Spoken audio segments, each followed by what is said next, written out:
It's our honor to introduce to you one of the giants in the global happiness movement, a leading economist and a professor from the London School of Economics. He's an author, and Lord Richard Layard, and he is also a birthday boy today. So, happy birthday, Happy birthday, Richard! Woo!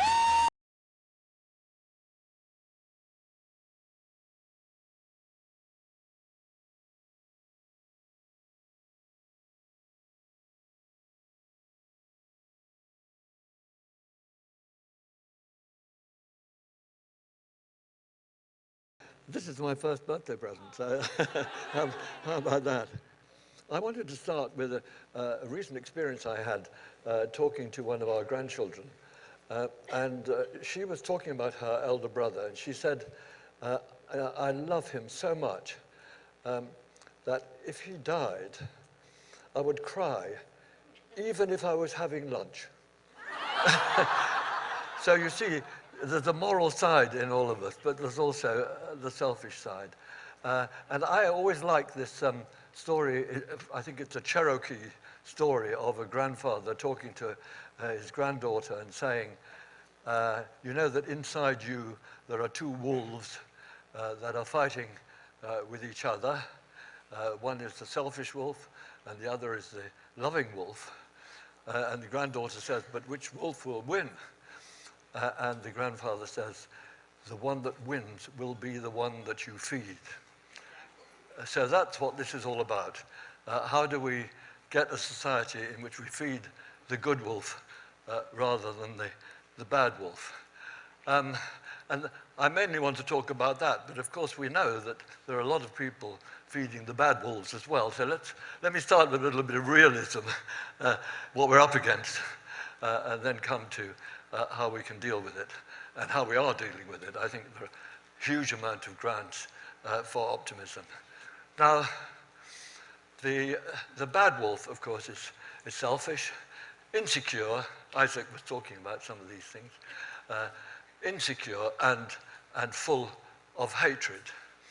And what the bad wolf thinks is the goal of its life. And of course, the main issue we're talking about here is what is the goal of our lives. The bad wolf thinks that the goal of its life is personal success, compared with other people. Better grades, a better job, better income, everything compared with other people. And in mathematical terms, that's called a zero-sum game, because if somebody goes up, somebody has to go down. And that isn't, of course, any fun for the people who go down. But actually, it's also very stressful, even for the winners, because to feel that your main duty is to yourself, to make the most of yourself, is a source of terrible anxiety and stress. And that is being seen all around the world at the moment. And it is being fed. This bad wolf is now being fed by a completely new technology, which is, of course, the social media. And the social media are a real problem for us. So they're a problem politically. They're also a problem personally. Politically, we know that they're causing hate, because hate is easier to express online than it is face-to-face. But once you've done it online, it becomes easier to do it face-to-face. They're spreading misinformation. All of that is the politics. But I think actually the worst part is what it's doing personally, because it's encouraging people to show off all the best sides of their lives, which makes everybody else feel inferior. And if you go to, and I really encourage you, next Wednesday, which is World Happiness Day, March the 20th, we're publishing the World Happiness Report, which is an annual publication. We're launching it at the UN, inside the UN building. And I'll tell you about quite a few articles, but the one that I'm thinking of now is a wonderful article by the psychologist Jean Twenge, and it is a study of the impact of social media on the mental health of American adolescents. And what you see is that the mental health was going along like this till about 2010. And in 2010, Facebook use went up like that, and mental illness went up like that. The timing is extraordinary. More and more people feeling depressed, but in particular, really interesting, feeling left out. I feel left out. That number has shot up. Extraordinary. This was meant to be a medium that made people feel together, and it makes people feel left out. It's a massive problem, a cultural problem, and we will have to address it. Partly, of course, it will get addressed through regulation eventually, but we also have to address it, of course, by introducing a better culture that counterposes it. So let me talk about the better culture.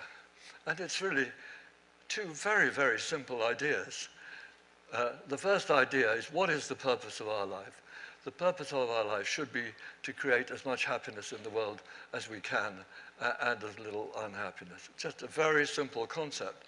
But what a great idea to bring up in the minds of little children. Because when children start thinking, they immediately ask, what is my goal? And if they find that my goal is to get better grades or a better job, they're going to be in for a stressful life.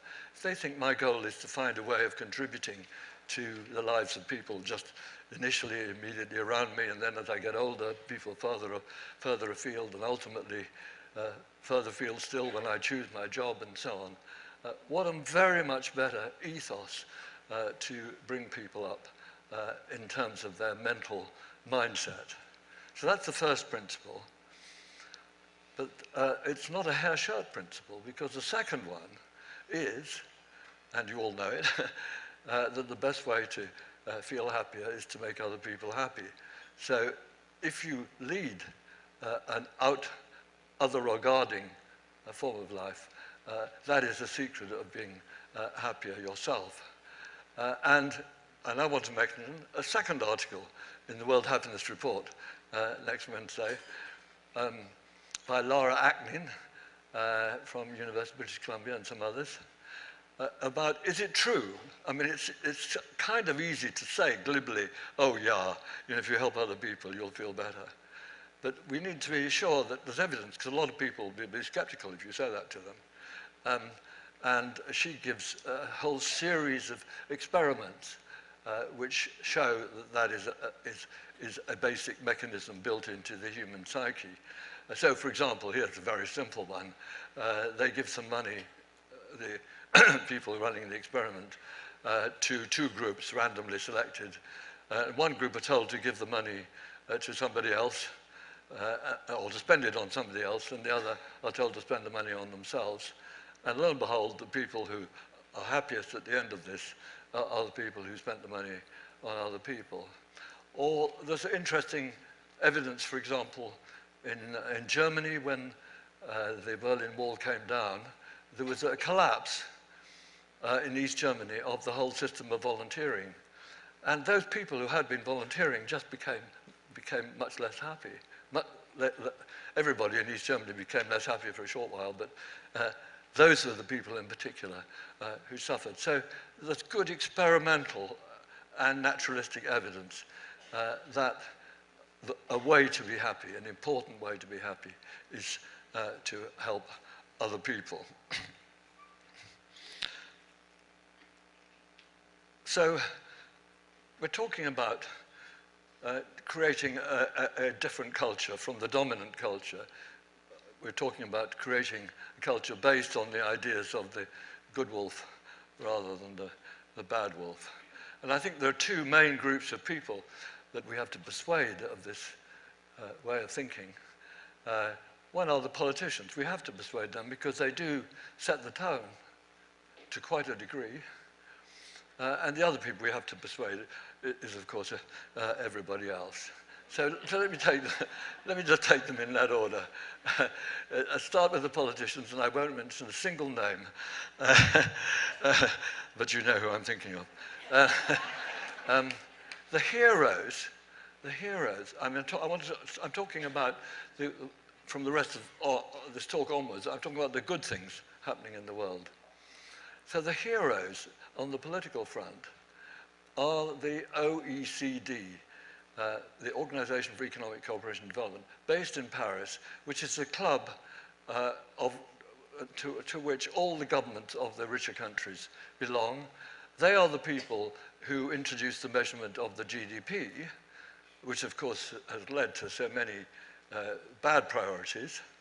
And they are the people who introduced the idea that we have to go beyond GDP. And there must be something more important than just wealth. They've been doing this actually for about 15 years. And they got every country, I think except the US, all their member countries, to measure happiness as an official statistic. So don't just measure income, measure the happiness of the people, see how it's changing from year to year and how it varies from one city to another. But they've now gone further than that. They've said, we think that the aim of government should be the same as Thomas Jefferson thought. The aim of the government should be the happiness of the people.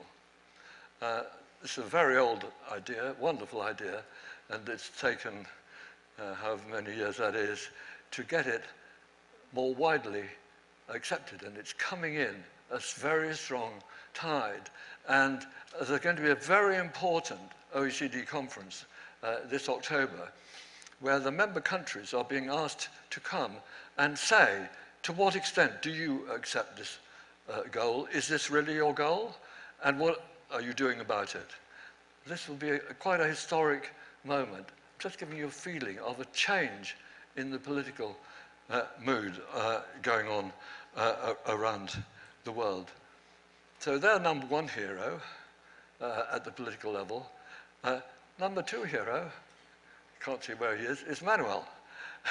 Because the age 20 that he mentioned to you is a very, very important gathering of member countries, most of them poor countries, African countries, but now increasingly in his Portugal meeting, he's had countries from other parts of the world coming there and seriously considering the happiness of the people as the goal that they ought to be pursuing. That's very important. And the coming together of the OECD rich countries and the H20 poorer countries, I think, is a hugely encouraging thing in the world.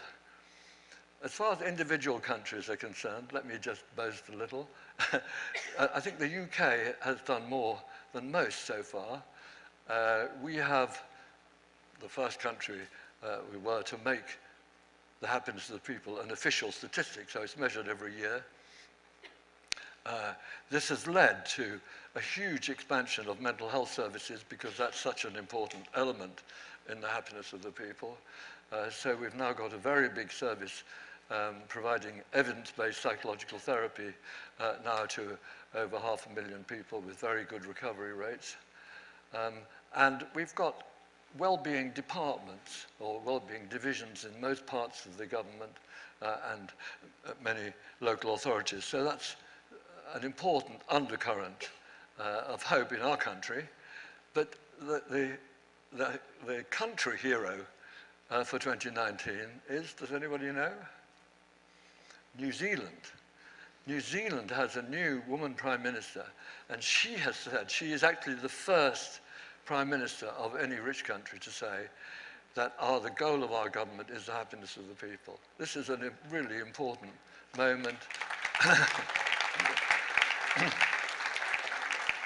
And they are about to have their well-being budget, which will show what that means. And again, it's very heavily focused on mental health.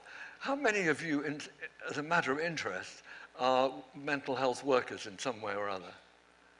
Yeah, it's a lot, it's a lot. Well, you're at the forefront. I always think that you know, the barricades of today are the barricades of the mind rather than the body, and that's where you are. Thank you so much. So, there are things happening in the political world, but are we really going to persuade most politicians to make the happiness of the people their objective? And there's a very simple reason why we will, which is that that's how they will get elected. And here is, I'm going to now mention a third article in the World Happiness Report, which I think actually is the most important article on happiness written in the 21st century, because a lot of the things we've been talking about were pretty much established by the year 2000. But the path-breaking idea is that people vote, not the way Bill Clinton said, it's the economy stupid. They vote according to whether the people in power are making them happy. So it's not the economy stupid, it's happiness stupid. And here's the evidence. If you look at European elections from 1970 onwards in each European country, you've got a series of them, and you know the outcome, what share of the vote did the existing government party or parties receive? And then you know what might be causing it. One thing might be the economy, the other thing might be just how satisfied people are with their lives. And the result is that a much more important explanation of the outcome is how satisfied people are with their lives for non-economic reasons than the state of the economy.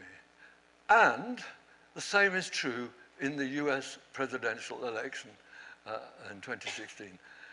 If you compare the 3,000 US counties, you know what fraction of them voted for Trump, and you try to explain it by the state of the economy, jobs, incomes, or you try and explain it by how satisfied people were with their lives for other reasons, that second thing explains more of the vote for Trump than the economy. So it's not just an economic phenomenon, this Trump phenomenon. That's a big mistake to think it's that. It's how satisfied people are with their lives for all the multitude of reasons that affect whether we are satisfied with our lives. So, we've got the politicians on board, I hope, soon will, but how about the citizens? So, just to recap, we're trying to get a culture where people think that the purpose of their life is to create as much happiness as they can and as little unhappiness.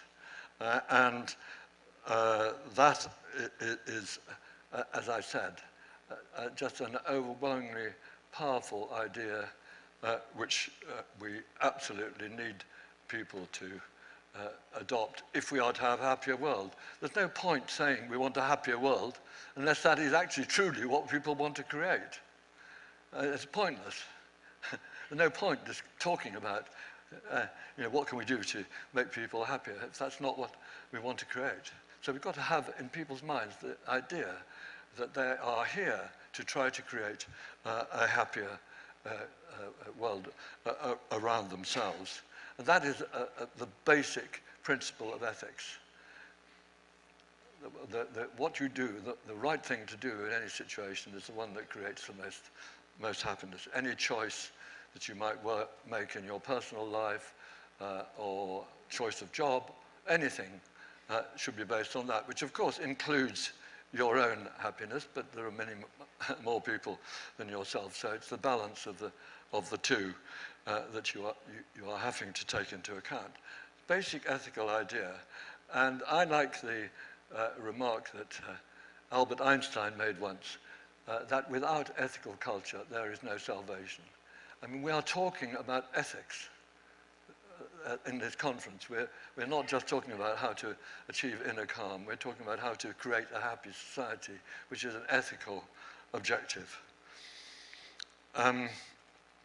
Now, obviously, the idea that we should be trying to contribute to the lives of others, it's not exactly a new idea. It's in all the religions. But, of course, the religions are losing their power to convince people. More in Europe, very few people go to church in Europe any longer.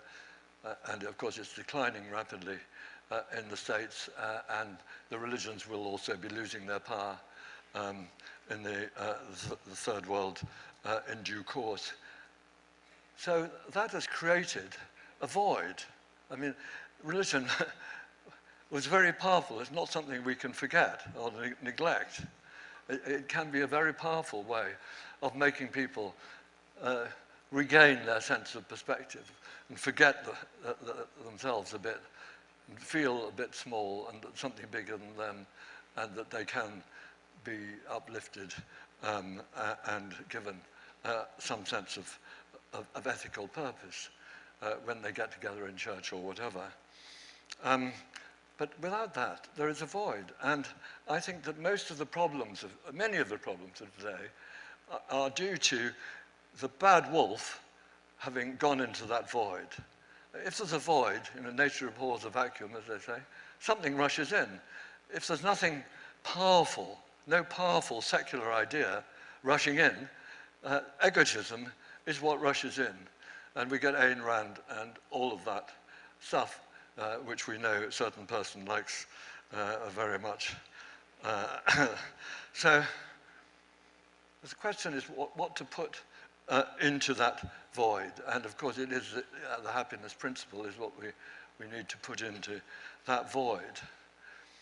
And that is the basic idea of secular ethics. I think many of you probably read the Dalai Lama, as he says over and over again, we have to have a secular ethics that doesn't get our sense of obligation from a sense of divine commandment, but from human need. We have to do that. So there's the principle of secular ethics. But isn't it true that in history no ethical system has ever really taken root unless there was some sort of organizations that embodied it and reminded people, like the churches do or did. And that is why I've been looking around for some years. Where are these organizations of the future that will embody the secular ethic and that bring people together at irregular intervals to remind themselves that what really matters in life, to regain perspective, to be inspired, and to be in an environment where they feel supported and able to support others. And that's why we founded this Action for Happiness, which is a movement of people trying to live according to that principle and meeting together in order to do so. So the pledge that all the members take is, I will try to create as much happiness in the world as I can and as little unhappiness. And these groups that form start off, obviously, around a course of what it is that they believe in. So here's a course. It's called Exploring What Matters, the Action for Happiness course. Feel good, do good. But exploring what matters is the phrase that you can Google. And this is an 8-session course where people meet around a book. I think somebody here has got the book. Anyway, I can show the book if anybody wants it. There's a booklet which that you work through with really interesting materials, videos, and then discussion topics and fact sheets and so on. 8 sessions.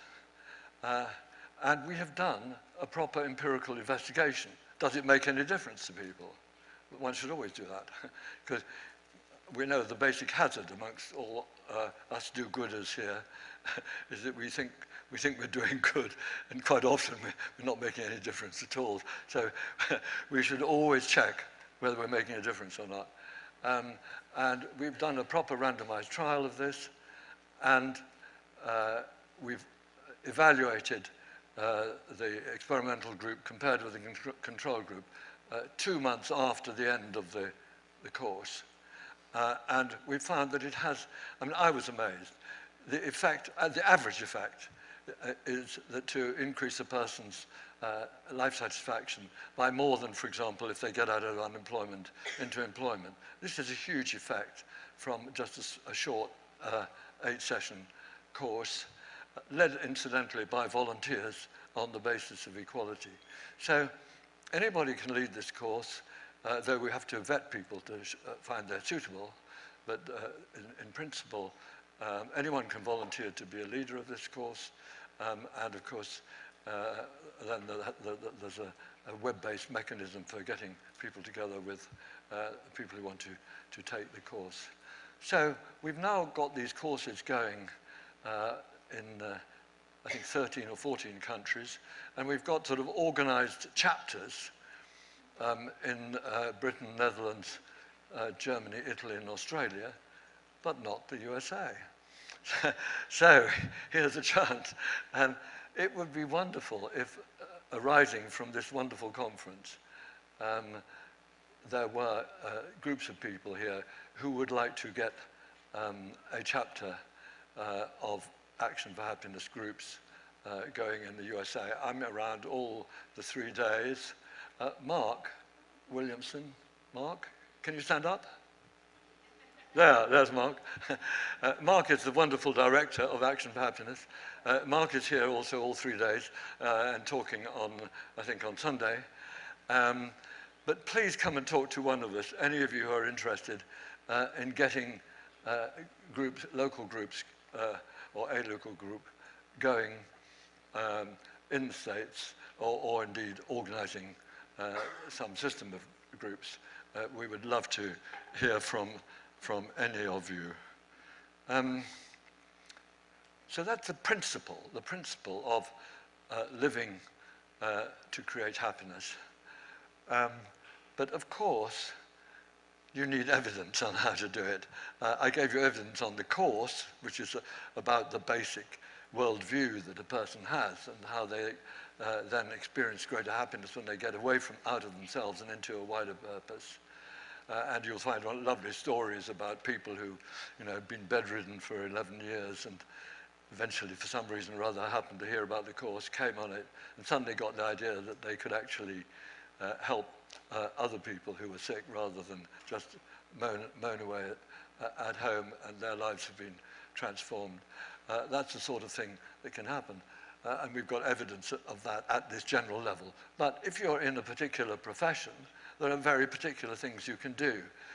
So I'm writing a book which goes through some of the main professions, like the school teachers, what they can do, managers, what they can do, obviously therapists and coaches, what they can do, community leaders, what they can do, and obviously parents.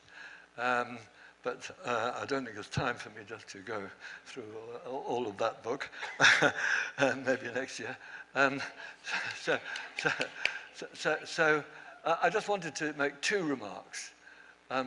First, to the school teachers, we have pioneered a very good course on life skills that is very rigorously evidence-based, based on proper randomized trials, and then we've evaluated the whole of the course, which is a 4-year course, 1 hour a week, from ages 11 to 15.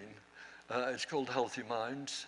You can find that on your website. And that, again, has a substantial effect on the well-being and life satisfaction of children by the end of the course. And I'll just say a word to those of you who are managers. How many managers are there here who are supervisors or team leaders? Yeah. Well, it's a very important role.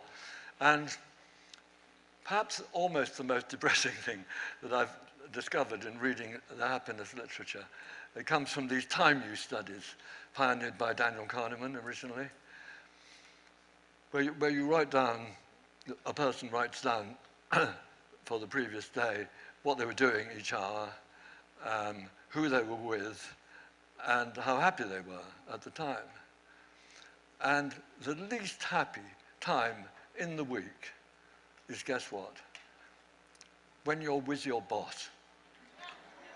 I mean, this is deeply shocking. This tells us everything we need to know about the bad wolf. I mean, the bad wolf has got into the American Business School and has got into the training of managers to rule through pressure, anxiety, and fear.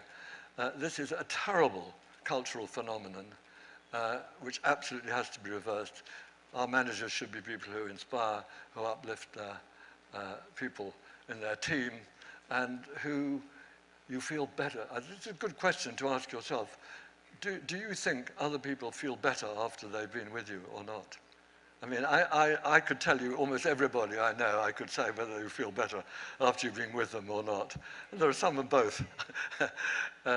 So that's just something I wanted to leave behind for those of you who are managers. So just to wrap up, I think we have now what I would call a world happiness movement, of which this Wahasu is a very, very important component. And I just really congratulate Karen and Manuel. It's extraordinary to have got it here like this. Just a wonderful event.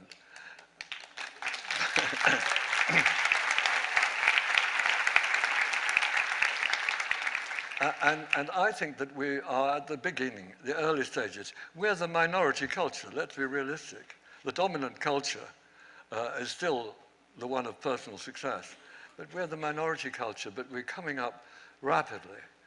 And we are seeing the beginning of what I would call, let's hope that it'll go down in the history books, the happiness revolution. You know, somebody invented all these phrases. Let's talk about the happiness revolution, like they talk about the Industrial Revolution or whatever. The happiness revolution, we're at the beginning phases of a happiness revolution. I think all of us can be heroes in that revolution. And I think that we will see things changing faster than many people think. Because think just how fast many cultural things have changed in the last few decades. I mean, the Me Too movement, the speed was quite extraordinary. But more generally, the change in the gender equality situation has been very, very rapid. Think of the change in the gay and lesbian situation. Extraordinary change in attitude over quite a short period of time. Or not to mention smoking. Just extraordinary changes are possible in really short periods of time. I could give you the whole history of what happened after the French Revolution. Huge changes in culture, again, over really short periods of time.